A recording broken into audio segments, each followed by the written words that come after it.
Well, welcome and good morning to Elevenses. I'm Kevin Williams of Survival Skills Rider Training. This is my twice weekly show.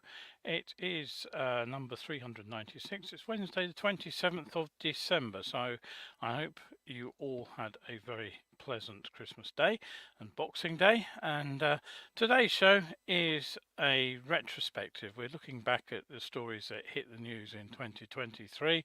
And today we're covering from January to June. The next show, which will be Sunday, New Year's Eve actually, I'll look back at the rest of the year. If you do have a question, of course, as usual, do drop me a line. Always interested to hear what you have to say. So let's get on with what's in the going on around the world. The first thing I'm just going to start very briefly with is the weather forecast. Basically, I won't go into any detail here because there's no point. The answer is that it is going to be wet and it's going to be windy. And it'll be wet and windy pretty much every day until next Sunday. So I do hope you got out on your bike yesterday when the weather was at least reasonably fine until the evening. And Steve's looked in. Good to see you, Steve. Right, okay, so that's the weather for bikers. Anything else to say?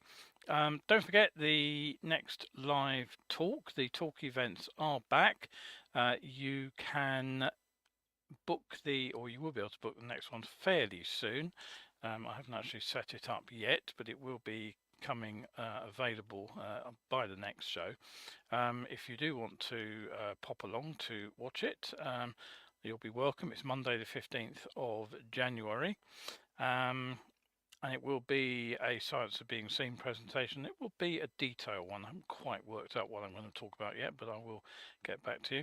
And if you want to catch up with either of the previous two talks, which was the full Science of Being Seen presentation in November, and then last 2 weeks ago, wasn't it, I guess, it was a talk on workload, which and how the brain actually parcels up the information which arrives in it in ways which are useful, but also cause surprising amounts of problem when we come to drive. So if you want to visit either of those, the links are going up on the screen now. So drop over there and have a look if you haven't already. Nick's looked in, Cheryl's looked in. Good morning to you both, and a very Merry Christmas. Hope you had a good Christmas day and a good Boxing Day. Right, so let's crack on then. The first month, of course, of the year. Well, I've just got them in notes. Where are they? January. What happened in January? Well, actually, the show on 1st of January was actually the 301st. Now, smart motorways came under fire again. Now, at the end of 2022, I reported that the radar-based systems supposed to detect stationary vehicles were actually missing 40% of broken down cars and trucks. And that 3/4 of the alerts that were detected in England, at least, turned out to be false alarms. But the latest performance data revealed that the national highways actually left the drivers waiting on motorways with no hard shoulder for 45 minutes or longer before a support vehicle reached them. And in fact, it was 100 times in that period up to September 2022. It took them more than 45 minutes to get to those vehicles, and one driver had to wait an unbelievable 1 hour and 54 minutes, which is absolutely incredible. In other stories, a 21-year-old biker was caught with drugs and a meat cleaver down his trousers. The mind boggles at that one. But the residents of Clevedon were treated to a bizarre road design. The Clevedon Wiggle, as it became known, it introduced a 400-metre segregated cycle lane, which basically removed cyclists from cycling along the pedestrian prom. But the road signs themselves were designed to add uncertainty, according to local officials, to make the road appear narrower, to slow traffic down, and to cut out unnecessary parking. Now, officially, of course, driver uncertainty is supposed to slow drivers down, but as I said at the time, I'm doubtful that it really adds much in the way of safety at all, since if we're not sure what we're supposed to do, what we usually do is hesitate first. So we don't actually slow down as intended. We just can't make a decision about what we are supposed to do. And of course, once we are confused, we can make faulty decisions too. And I'm always keen that signing is actually clear. I'm still rather bitter and twisted, I'll be honest, about a ticket I received for driving through the wrong gap between bollards. I had three options, picked the wrong one. It was night, it was torrential rain, one of the streetlights which was supposed to illuminate the area wasn't working, and one of the signs which I was supposed to have seen was actually behind a parked high vehicle. And when I appealed, they sent me a photograph of the street in beautiful conditions on a sunny day, so where they were relatively easy to see. So my thinking is always that road signs, road markings like lines, they're supposed to help people, not foster confusion. And a motorcyclist, of course, also registered the risks of riding over wet paint. Over in Canada, a woman sued a bar for serving her alcohol. Why? Because she subsequently crashed and caused a gas explosion. And meanwhile, a study from New Zealand, it supported the thinking that most crashes are, as I've been saying for many years, not poor behaviour. Now, February was an interesting month, of course, because I made a trip to New Zealand for the Shiny Side Up events. So there was actually only one live show in February, but it still allowed me to cover Cleveland Council's decision to add what was described as a crop circle road marking to the wiggly lines. This was apparently to replace a roundabout which had been there, but was taken away, and they just basically painted a white circle on the road, which has no legal meaning at all, just to add to the confusion of visitors to the town. Meanwhile, in a fairly cynical change of policy by the RAC, they changed their terms to exclude punctures from, quote, road defects. And that meant that a woman who had their roadside assistance package was left stranded at the side of a motorway at 5 a.m. in freezing conditions. Now, I had a quick Google on the topic of the RAC's puncture policy. And what I found was a statement which said, yes, if you break down due to a puncture, we'll come out to help you, which, as this was post this case with the woman being refused help, does seem pretty clear, doesn't it? So what happened was a woman called Sophie Clayton, she phoned the RAC to request assistance. She explained that she didn't know if it was a pothole or a debris in the road that had caused the flat tyre. And the operator replied for the RAC that they would not be attending as they don't repair or help with tyres. And she was advised to call either her insurer or engage a private tow company. Probably rather sensibly, she called the police. Anyway, I had a look at the RAC's question and answer page online too, which was rather more well hidden. And it still said quite clearly that if you break down due to a puncture, the RAC will come out to help you. And I found nothing to say that it's unless caused by debris or potholes. Whether there is something very deep in the terms and conditions, that there's a legal exclusion that allows them to row back on this promise, I don't know. But if you don't publicise something like that, I consider it to be rather deceptive advertising. And in something of a surprise move, Kawasaki announced that their ZX4R four-cylinder mini superbike, which had previously been launched in the East, in places like Indonesia, that it would be heading for Europe. So that was some cheer for those who have seen the ranges of motorcycles shrink over the last few years. Okay, so that brought me to March. Now, March saw me finish up my work in New Zealand on the Shiny Side Up events. Now, it had been a pretty disrupted visit, sadly, due to the damage wreaked by Cyclone Gabrielle. Gabrielle hit the north of New Zealand just as we arrived, and actually our flight in from Los Angeles was the last flight to land before Auckland airport was closed. We'd actually been warned mid-flight that we might end up being diverted. Singapore was one option, I believe. Anyway, the heavy rain associated with the cyclone, it caused a lot of damage, landslides and flooding up and down the east coast of North Island. The government declared a state of emergency as many areas were actually cut off due to the floodwaters and the damage to the road network. Now, we were in Auckland. We couldn't get a flight to South Island, where the first two events had been scheduled, and when we finally got a hire car on the fourth morning, we drove down as far as the Wellington area on North Island, and I ended up giving the presentation via Zoom to the second of the two events I should have been at, which was just a short distance away in the north of South Island in Nelson.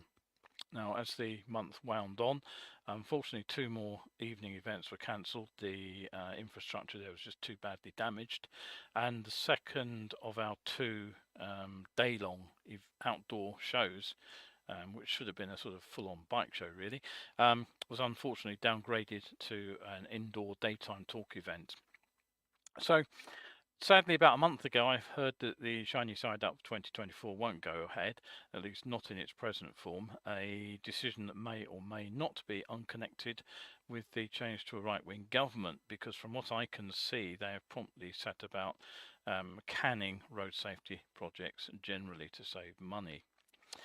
Now, back home, one of my favourite stories of the year was how police caught a Catch Me If You Can rider. I'd mentioned a few shows earlier that police had pursued and stopped a rider with a number plate which actually read "Catch Me." This particular motorcyclist had a helmet logo reading "Catch Me If You Can," and he was also brought to a halt by the police, albeit after a 5-mile chase. But sadly, another police chase in Peterlee didn't end so well. It left the rider dead, the passenger injured, and serious questions being asked of the local police up there. And in a South Shields bike jacking, a owner of a bike was actually hit by a crowbar as his bike was stolen from him. Over the pond in the EU, they U-turned on their proposal for a total ICE ban, and this change means that it will allow e-fuels to continue to be used. The big question, of course, as I've investigated over the course of the year, is where exactly are those e-fuels going to come from to produce the kind of biofuel that would help drive significant numbers of cars, would also require a huge land take, agricultural land being turned over to producing these e-fuels. And the synthetic fuels also require vast amounts of energy. Where's that going to come from? The proposals to build processing plants in places like Chile are interesting, but I had a look at the first operating plant, and basically it's not much bigger than the size of the petrol tanker that's taking the fuel away, and it's still got to be shipped, of course, to Europe. In Ireland, there was some good news though, because crowdfunding rescued the Irish road racing season. You may recall that was hit with the prospect of cancellation of every single race due to massively increased insurance costing. Meanwhile, here in Islington, the council sneaked in unannounced bike parking charges under the radar. They didn't tell anybody what was happening, and that immediately, of course, lit fires under the Riders' Rights group, who set out to fight those charges. In Bromley, a Freedom of Information request revealed that one single yellow box junction had netted £2.5 million in fines in just 12 months, which is absolutely astonishing. Maybe people don't know how to use box junctions. That's why I've actually got some tips on box junctions running at the moment. I've just done one. Next one will be on Tuesday. You know, this does seem to me to be setting most motorists and motorcyclists up to fail. If they're nabbing that amount of money, then surely a road design is the better answer to actually clear that junction of traffic. And I also asked why the Evening Standard newspaper was making money with an affiliate link promoting illegal, non-approved bike kit. And March 26th, the show, that was the 319th. It was actually the third anniversary of my COVID shutdown, and thus the third anniversary of the first episode of Elevenses. Moving on to April. Now, just before we caught the flight back to the UK via a stopover in LA, Judy and I had actually flown to Australia for a quick break to visit some friends there, but also to make a flying visit to Chris Hurren's laboratory, where he tests bike clothing for the MotoCap rating scheme.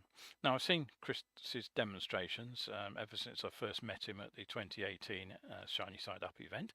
That was the first I participated on. It was the first where he came along too and brought some of the clothing he tested to show it off. Now, so I'm been aware of his work for a while, but actually going to see the lab and the machines that do the destruction testing and watching the clothing being put through its paces, it put something a little bit more solid behind the videos and the destruction tested samples I'd seen on several occasions. And I reported on the visit in a two-part special in April, so if you want to go back and look for those shows, the Chris Hurren visit, that's all reported on. Now, back in Blighty, when I did get back here, I was able to deliver a very special Science of Being Seen presentation to a live audience, and that was to London's Bike Safe team, who were very complimentary about it and very, very interested, and also provided a big tray of the complimentary donuts, which were well received. Now, the big story of April was the UK's U-turn on the commitment to converting existing motorways to the so-called smart motorway format. Now, this was days after a police accident investigator and a coroner had concluded that it was highly unlikely a double fatal accident would have occurred had there been a hard shoulder in place on the motorway where the crash happened. Now, you'll recall that the smart motorways are motorway class roads, but the hard shoulder, the lane on the near side that has been restricted to emergency use on conventional motorways, it's been turned into a live running lane on these motorways, and gantry signs tell you when there is a blockage. Now, the idea, of course, was to create some extra capacity on the cheap, basically, without having to do a big land grab, which would have cost lots of money. The problem is that unless the vehicles can reach the safe refuges, which are placed at intervals, when they break down, they can end up stopped in a live running lane, which is what happened in that crash I just mentioned. Now, the first all-lane running motorway was introduced as a trial. It was on part of the M42. It was back in 2006, and it was seen as a success. But when the all-lane running trial was extended to apply to other motorways, there were significant downgrades from the original trial specification. That was always, it was always not, it wasn't not hidden, but neither was it publicised particularly. And the result was that the new roads ended up with a safety record which certainly wasn't as good as the original. And with that poor safety record, they've proven highly controversial, and the roads have failed several safety audits since. For example, the refuges for stock vehicles have turned out not to be regularly spaced, and they're further apart, twice, even three times as far apart as on the original scheme, which means, of course, that if you do break down, you've got a much more difficult task of getting your car off the road. Just a few days after the announcement, it was also revealed that most smart motorway refuges in the southeast of England are also considerably shorter than the recommended length. So the cancellation was for 11 motorways which are actually mid-converted, and they've been put on hold earlier, and 3 which had been earmarked for further construction. They have all been removed from government road building plans. No more smart motorways will be constructed. The AA actually went further, and they called on the government to actually reverse the process of turning motorways into smart motorways and to convert them back to standard motorways with a hard shoulder. That was a bit of a surprise decision, as was the U-turn in the French capital, where Paris had been an enthusiastic early adopter of micromobility, in this case in the form of e-step scooters. But when it was put to residents in a poll, the residents in Paris voted to ban e-step scooters. And so a limit was put on the use of the rental scooters, and I believe they've now been all removed, if I remember correctly. Meanwhile, Devon and Cornwall police, they made themselves relatively unpopular with bikers by announcing that they would deploy drones. And they said their focus would be on speeding motorcycles. Well, obviously, lots of other vehicles that speed too. And Thames Valley also came under fire after one of their officers pulled over 2 moped riders because they were wearing tracksuit bottoms. Having apparently felt it necessary to warn them about their lack of protective clothing, the policeman just happened to discover they smelled of cannabis, and he required them to take a drug wipe, which they duly failed, and they were promptly taken into custody. Now, ironically, given the previous little story, April was actually the month where Bennett's, the insurance company, they launched a new high-performance clothing labelling system designed to test and reward those manufacturers whose clothing exceeds the AAA CE standard. Islington Council, they came under fire for the stealth introduction of PTW parking charges without consultation, and despite representations from motorcycle groups, Hackney Council voted in what a pretty swinging PTW parking charges. Now, in addition to banning all-day parking in most bays, which of course means that commuters will find it very difficult to park, in the few bays that were allowed all-day parking, there will be a £10 per day charge. That creates a bill of £2,300 a year for a typical all year round commuter who lives outside Hackney. Elsewhere, Hackney will be charging bike parking at £1 an hour.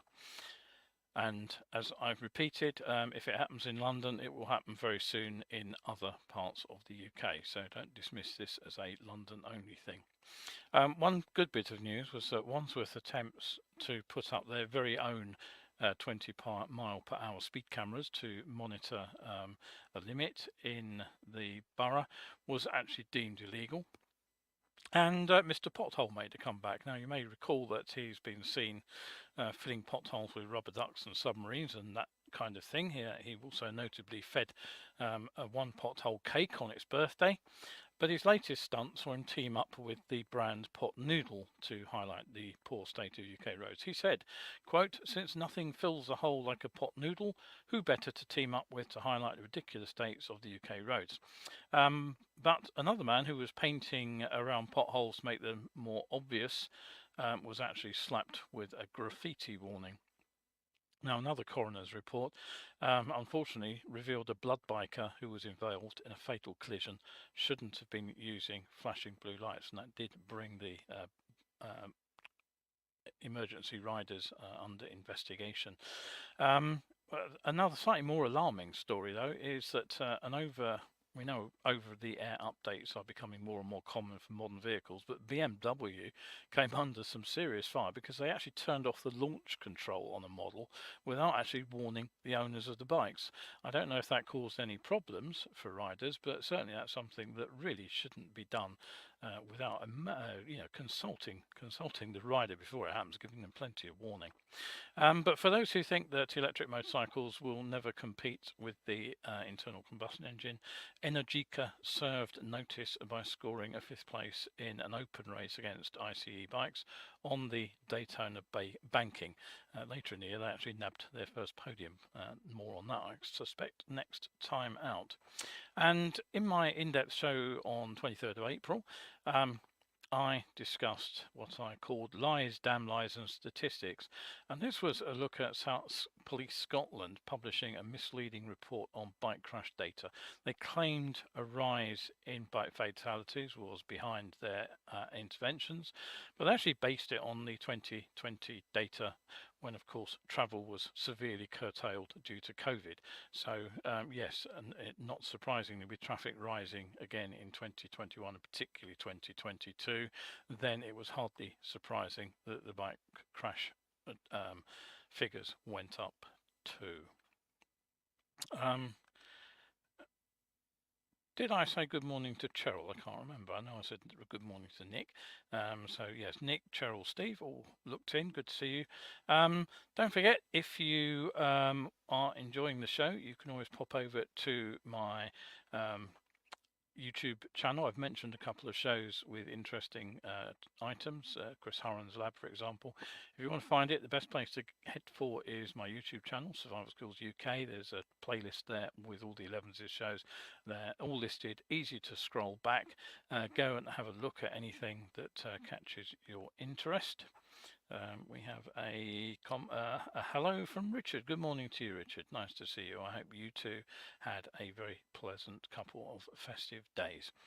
All right, okay, so on to May. Now, sadly, an elderly woman was left in a critical condition. She was in coma after being hit by a police escort rider in Earls Court in West London. Now, the special escort group were actually taking the Duchess of Edinburgh through London when the collision happened on the A4, and sadly Helen Holland succumbed to her injuries a fortnight later. Over in Belgium, more than 300 Dutch, Belgium and German resident and action groups fighting against noise from motorcycles in their own municipalities attended the first international motorcycle noise pollution protest in Belgium. And I've got a bit more to say about motorcycle exhausts in a moment. There were riots in Ely and Cardiff after the deaths of two boys, 15 and 16, sadly. They were illegally riding a Suron electric bike. In the event, 2 cars were burned out, at least 9 people were arrested, 15 officers injured. Now, initial police statements said that the teenagers were not being chased by police vehicles when the incident happened, but that was brought into question when CCTV footage was published publicly, showing the pair apparently being followed by a police van. In Hackney, the council's motorcycle parking charges, the disputes between bikers and council rumbled on. This time the council was accused of hypocrisy. Questions were asked after a survey revealed that thousands of free EV charging points have disappeared across the UK, although I'm not sure why anyone thinks they should be able to charge their car for free. And with petrol prices at the pumps failing to fall in line with the reduction in crude oil prices, the Competition Markets Authority began an investigation into the price you are charged in supermarkets for your fuel. Another graffiti artist in Manchester, he found a quick way to get his local potholes fixed. He painted what was described as obscene art around them. Rather more alarming, though, was the revelation that 1 in 5 of the DOT certified helmets, they're legal for use in the US, retrospectively failed testing. My favourite headline of the first half of the year, though, was the cancellation of the Romney Marsh bike jumble. Guess why? Because the ground was too marshy. Well, there's a surprise. And so to June, and the final month for this retrospective look at the first 6 months of the year and the news stories.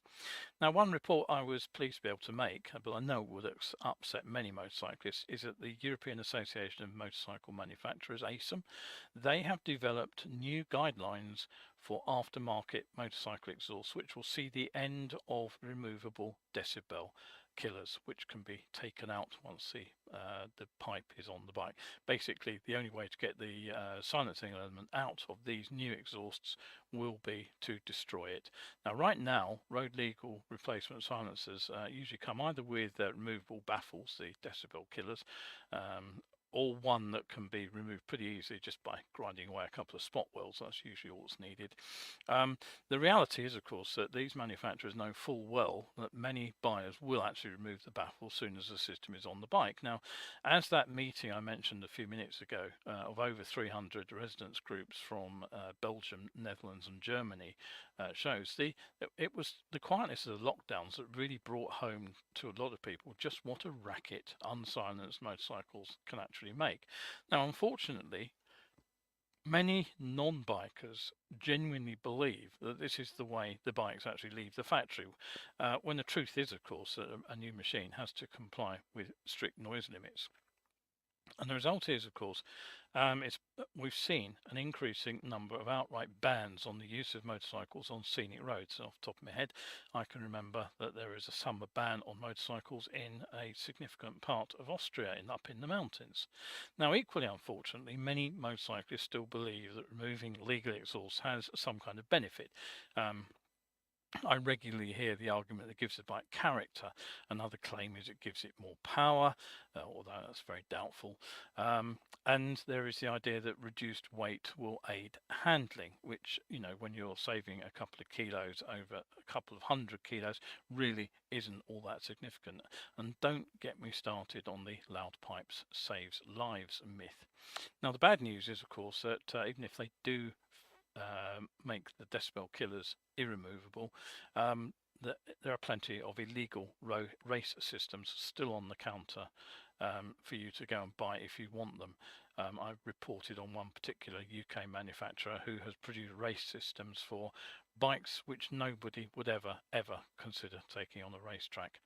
There's little at the moment to deter the owner from fitting one to the bikes, and of course there's nothing to deter the seller from stocking them, because trading standards simply aren't interested. Now, another video came out showing just how easy it is to steal motorcycles. In this case, it was a BMW, which you would assume would have some decent security. But in fact, this bike was sat there parked in the road, minding its own business, when 3 or 4 guys turned up on bicycles, if I remember correctly, yanked the handlebars, snapped the steering lock, and simply pushed the bike away. And I asked in one of my in-depth items if manufacturers are actually playing us for fools over built-in security, but as the stories in June also showed, it really doesn't help when riders do daft things. One owner gave a random passerby a ride on his bike. Apparently the guy just walked up to him and said, "Can I have a ride on your bike?" So he gave it to him, and that of course was the last he ever saw of it. My own observation of a bike parking bay in London, northwest London, where the council have gone to the trouble of putting in secure ground anchors. Only one of the bikes in those 6 bays was actually secured to the ground anchor. Most of the other bikes had security, but they hadn't bothered to use the ground anchor, which is bonkers, really. In South Auckland, riders found themselves in a sticky situation. A container truck rolled over, spilled 22 tons of carpet glue onto the motorway on-ramp. That was just outside Auckland, if I remember correctly. Rather more sadly, there were reports that a British tourist had died after his motorcycle plunged 1,600 feet, around 500 meters, off the edge of a cliff into a gorge in India.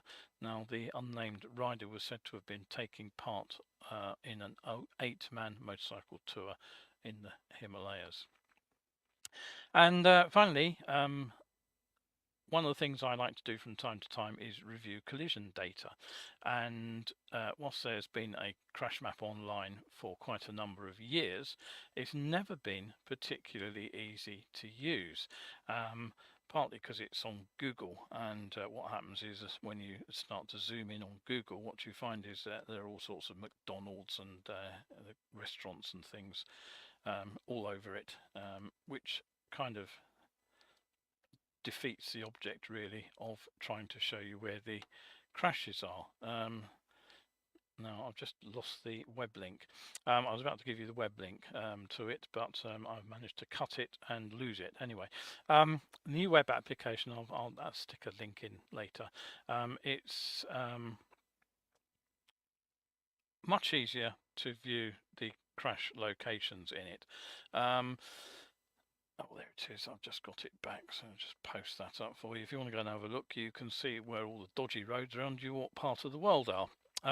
Now, the basic version is free to view. You can see who was involved, who was injured in every collision in the last 10 years. You can filter by year, you can filter by vehicle, for example.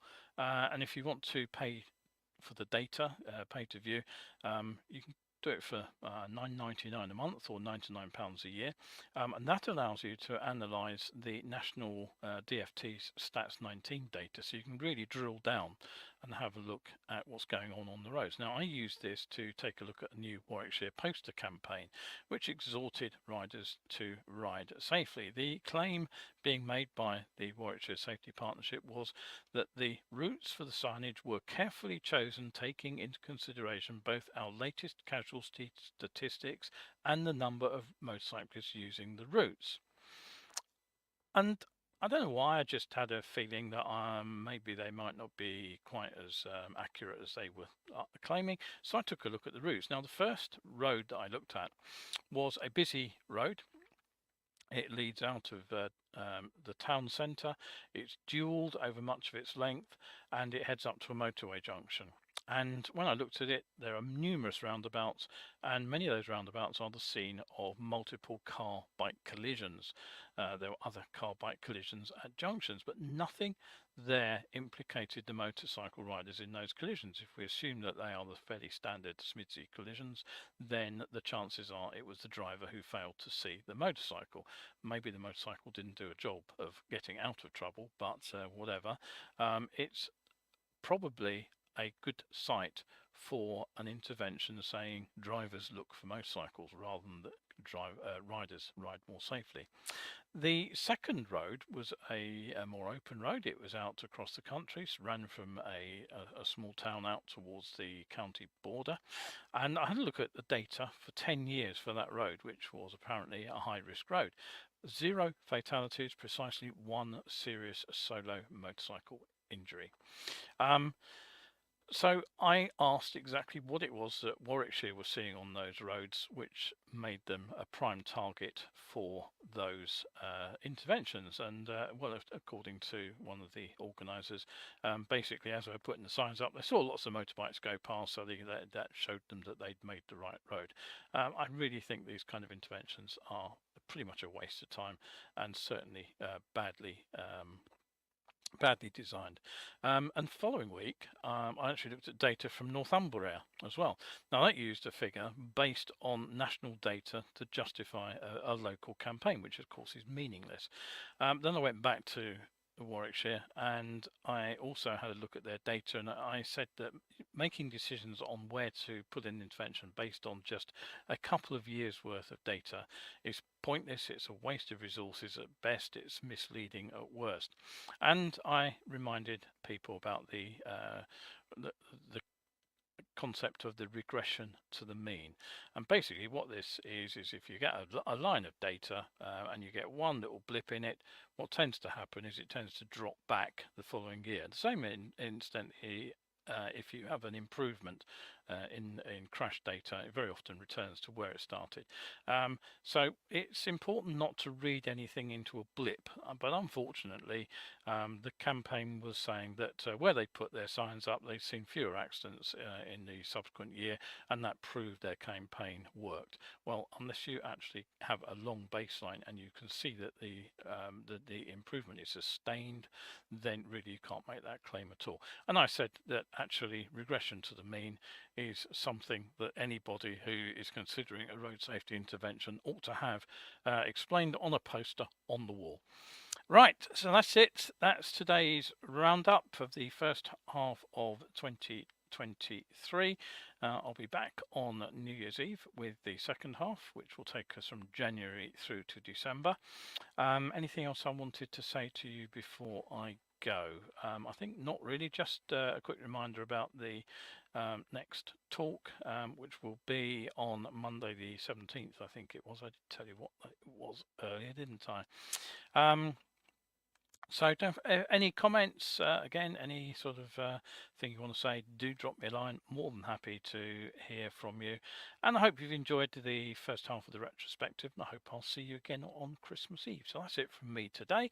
Kevin Williams of Survival Skills Rider Training, and Giles Sullivan has just asked, why is the global road safety sector so backward in their thinking? A damn good question, Giles, and one which, unfortunately, I can't give you an answer to. But hopefully the idea, the thinking that I do try to deliver in these shows will filter through. People will start asking questions, and maybe with a bit of luck, we might just see some better thought out interventions. So thanks to all of you for looking in today, and as I say, hopefully see you in the next show, which will be on New Year's Eve. From me, Kevin Williams, that's it for today. Thank you very much for looking in.